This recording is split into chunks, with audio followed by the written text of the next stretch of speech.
नमस्कार दोस्तों, चलिए देखते हैं classification of acid and bases. देखिए हमने पिछले लेक्चर में देखा classification strong acid, weak acid, strong base, weak base.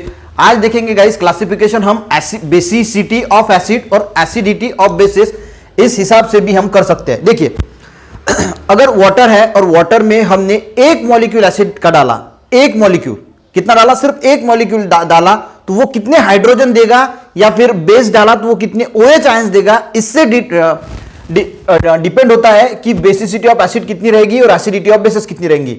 देखिए प्रॉब्लम धीरे से समझते हैं। बेसिसिटी ऑफ एसिड्स, अब यहां पे क्या है, एसिड, एसिड रिलेट होता है हाइड्रोजन आयन से, ठीक है।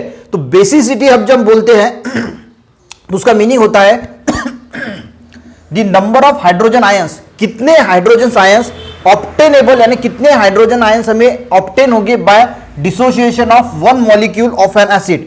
तो हम ऐसा भी समझ सकते हैं कि वाटर में जब हम वन मॉलिक्यूल एसिड का डालते हैं तो हमें कितने हाइड्रोजन आयंस मिलते हैं, तो उसे कहा जाता है बेसिसिटी या फिर बेसिसिटी ऑफ एसिड्स। बहुत सिंपल है।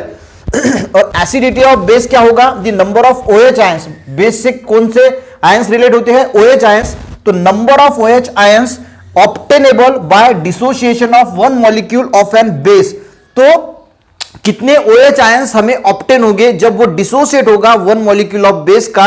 वन मॉलिक्यूल ऑफ बेस जब डिसोसिएट होगा तो हमें कितने OH आयंस मिलेंगे, उसे कहा जाता है एसिडिटी या फिर एसिडिटी ऑफ बेसिस। तो आपको ये समझ में आ गया।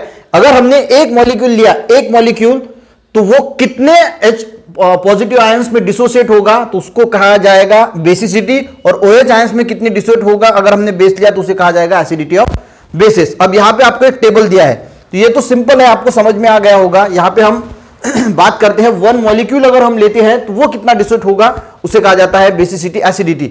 अब number of H positive ions obtain from one molecule, तो एक मॉलिक्यूल से कितने हाइड्रोजन आयंस ऑब्टेन होंगे, आपको नीचे जो है कुछ एग्जांपल दिए हैं। HCl, अब इसमें से कितने होंगे, सिर्फ वन हाइड्रोजन आयंस होगा, ठीक है, क्योंकि यहां पे भी वन H है तो वन H, यहां पे H2SO4 में दो हाइड्रोजन है तो यहां पे दो हाइड्रोजन आयंस मिलेंगे, यहां पे भी दो है तो यहां पे भी दो हाइड्रोजन आयंस मिलेंगे, यहां पे H3 है तो यहां पे 3 हाइड्रोजन आयंस मिलेंगे, H3PO4 है तो यहां पे भी 3 हाइड्रोजन आयंस मिलेंगे।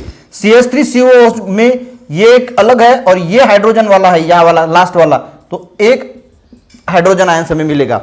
उसी प्रकार OH कितने ऑब्टेन होंगे फ्रॉम वन मॉलिक्यूल, NaOH है तो एक ही OH मिलेगा, यहां पे एक OH है तो एक ही OH मिलेगा, यहां OH/2 है तो दो OH निगेटिव मिलेंगे, यहां पे भी दो OH मिलेंगे क्योंकि यहां पे दो है, यहां पे 3 है तो 3 OH आयंस मिलेंगे, यहां पे भी 3 OH आयंस मिलेंगे, और यहां पे एक OH आयंस जो है वो हमें मिलेगा।